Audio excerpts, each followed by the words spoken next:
Hello everyone, sequence and series lecture number 2 है। पहले lecture में हमने इन्फिनिट सीक्वेंस के बारे में कुछ बेसिक्स देखी थी और हमने देखा था कि हम एक सीक्वेंस के बारे में ये जान सकते हैं कि वो कन्वर्ज करती है या डाइवर्ज करती है, ग्राफिकली भी और उसकी लिमिट भी। तो जो लिमिट ऑफ अ सीक्वेंस है, अगर हमारे पास एक सीक्वेंस an है और अगर हम उसकी लिमिट लें n tends to infinity of the sequence an, और अगर इसका आंसर कैपिटल L आ जाए, जहाँ पे जो L है ये फाइनाइट होना चाहिए, इसको यूनिक होना चाहिए और इसको डेफिनिट होना चाहिए, तो फिर ये जो है लिमिट एग्जिस्ट करती है और हम कहते हैं कि हमारी जो सीक्वेंस है वो कन्वर्ज करती है।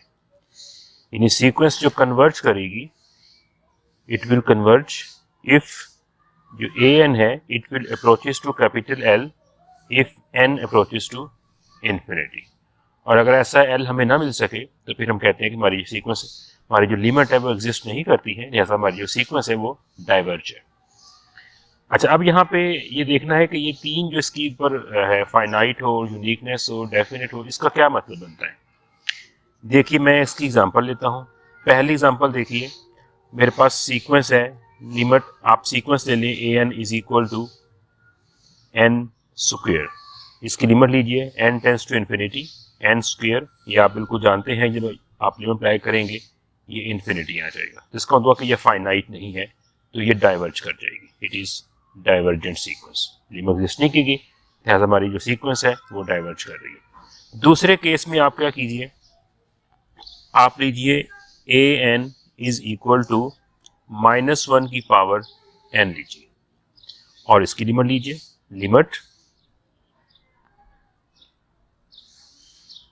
Limit n tends to infinity of the sequence -1 to the power n।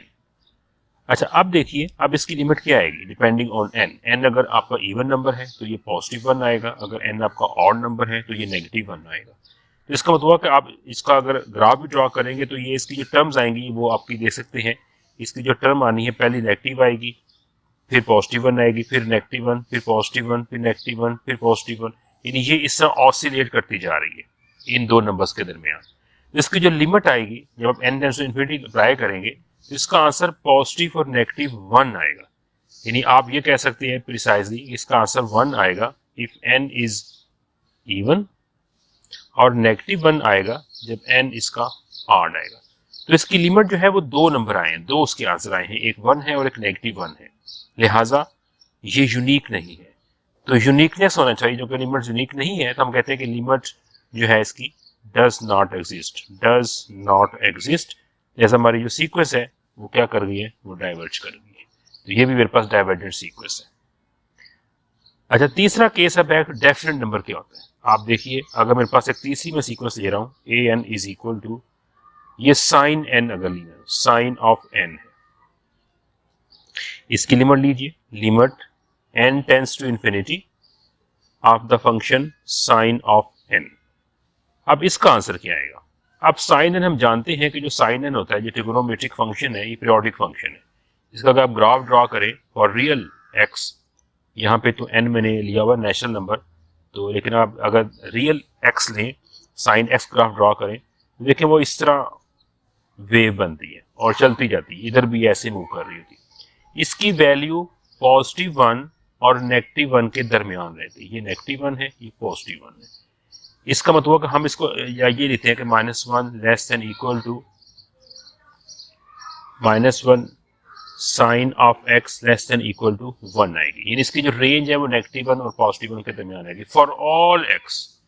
आप जो भी x इसमें प्लग करेंगे, इसका जो आंसर है वो नेगेटिव 1 और पॉजिटिव 1 के बीच में ही रहेगा। जितना भी आप इसको एक्सट्रीम राइट पे ले जाइएगा, इसका ग्राफ हमेशा इन दो वैल्यूज के दरमियान ही रहता है। इसका मतलब कि इसका आंसर कभी भी इन्फिनिटी नहीं आ सकता, कोई ना कोई नंबर आएगा। जब आप एक्सट्रीम लेफ्ट राइट पे जाएंगे, n टेंस टू इन्फिनिटी, मतलब आप बिल्कुल एक्सट्रीम राइट पे देखना चाह रहे हैं, इसका आंसर कोई स्मॉल l आएगा, where small l belong to -1 से 1 क्लोज इंटरवल। लेकिन अब ये एल होगा कौन सा, क्या ये -1 होगा, क्या ये 1 होगा, क्या इसके दरमियान 0 होगा, ये हाफ होगा, ये नेगेटिव हाफ होगा, वी हैव नो आइडिया। हालांकि एल यहाँ पे फाइनाइट है, हालांकि एल यहाँ पे यूनिक होगा, एक ही एल आएगा, एक ही इसका आंसर होगा, लेकिन हमें ये नहीं पता होगा कि वो एग्जैक्टली उसकी वैल्यू क्या होगी। तो हम कहते हैं कि ये नॉट डेफिनेट है, ये नंबर डेफिनेट नहीं है, लिहाजा ये लिमिट फिर एग्जिस्ट नहीं करती है, लिमिट डज नॉट एग्जिस्ट। हमारी जो सीक्वेंस आ रही है वो फिर यहाँ पे डाइवर्ज कर जाएगी। तो लिमिट एग्जिस्ट करने के लिए जो लिमिट, उसकी लिमिटिंग वैल्यू है जो कैपिटल एल मैंने से रिप्रेजेंट की है, it should be finite, it should be unique and it should be definite. तीनों क्वालिटी इसके अंदर होनी चाहिए। अगर ऐसा होगा फिर लिमिट एग्जिस्ट करती है और फिर वो करस्पॉन्डिंग जो हमारे सीक्वेंस है वो फिर कन्वर्ज करेगी। अब यहाँ पे मैं देखें आपको कुछ एग्जांपल्स आप देख सकते हैं। फॉर एग्जांपल अगर आप लीजिए AN एक सीक्वेंस है जो कि n ओवर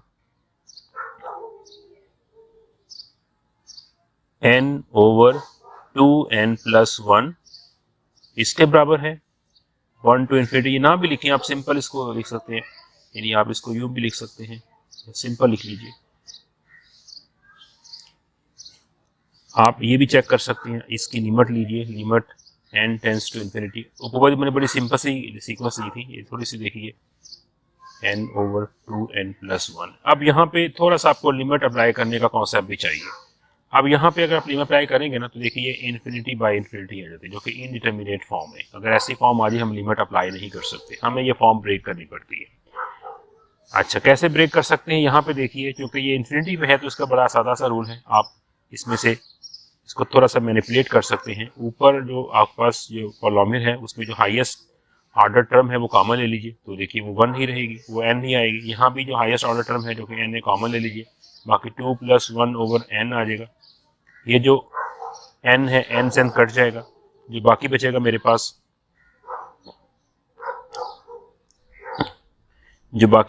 पास, वो देखिए क्या आएगा, limit n tends to infinity, ये आएगा 1 ओवर 1+1 ओवर n। अप्लाई कीजिए लिमिट 1 ओवर 1+1 ओवर इन्फिनिटी 0, तो इसका आंसर देखिए 1 आएगा, जो कि फाइनाइट, डेफिनेट, यूनिक है। लिहाजा लिमिट एग्जिस्ट करती है। हमारी सीक्वेंस ना सिर्फ कन्वर्जेंट है बल्कि ये 1 को कन्वर्ज कर रही है। जो आप इसका n की वैल्यू इसमें लगाते जाएंगे, जिसकी टर्म्स आ रही है A1 A2 A3, इवेंचुअली ये 1 को अप्रोच करना शुरू कर देंगे। ठीक हो गया। जिससे आप बहुत सारे क्वेश्चन जो है इस फॉर्म में आएंगे, आप सॉल्व कर सकते हैं। एक आप और देख सकते हैं क्वेश्चन मेरे पास, अगर एक BN सीक्वेंस है जो कि 8-2n है, इसको आप चेक करना चाह रहे हैं, limit n tends to infinity BN, ये बनेगा limit n tends to infinity 8-2n, और देखिए ये 8 इन्फिनिटी विच इज इन्फिनिटी, तो लिमिट हमारी एग्जिस्ट नहीं की है, does not exist, limit does not exist. हमारी जो सीक्वेंस आई है वो डाइवर्जेंट आ रही है। तो ये मैंने कुछ एग्जांपल्स दी हैं कि लिमिटिंग कॉन्सेप्ट से हम किस तरह लिमिट को, एक सीक्वेंस को चेक कर सकते हैं कि वो कन्वर्जेंट है या डाइवर्जेंट है। नेक्स्ट वीडियो में हम इसकी जो प्रॉपर मैथमेटिकल प्रिसाइज और रिगोरस डेफिनेशन है उससे स्टार्ट करेंगे, और उससे हम देखेंगे कि हम कैसे चेक करते हैं कि हमारे पास लिमिट जो है, सीक्वेंस जो है वो कन्वर्ज करती है नहीं।